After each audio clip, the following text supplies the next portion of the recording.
Hi అండి. మనకి ఏదన్నా ఫంక్షన్ కానీ పండగ ఏ సందర్భం వచ్చినా ఆడపిల్లలు అయితే ముందుగా గోరింటాకు తోటే స్టార్ట్ చేస్తారు. ఇంకా మొన్నైతే జనవరి 1కి నేను ఊరెళ్ళానండి.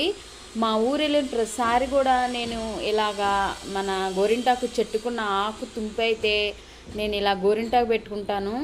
ఎంత ఎర్రగా పండిద్దంటే అంత ఎర్రగా పండిందండి. ఫుల్ వీడియో మన ఛానల్లో ఉంది, ఇక్కడ లింక్ ఇస్తున్నాను, ఓపెన్ చేయండి. చక్కగా ఎటువంటి కల్తీ లేకుండా చక్కగా గోరింటాకు ఆకుది చెట్టుది ఆకు కోసి చక్కగా మిక్సీలో కానీ రోట్లో కానీ రుబ్బుకొని పెట్టుకుంటే ఎంత ఎర్రగా పండిద్దోనండి. చూశారు కదండి ఎంత ఎర్రగా పండిందో.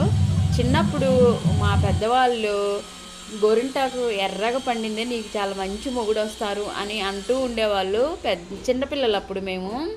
సో ఇలా నేను ఊరెళ్ళిన ప్రతిసారి కూడా గోరింటాకు పెట్టుకుంటానండి. ఫుల్ వీడియో ఇక్కడ క్లిక్ చేయండి ఉంది.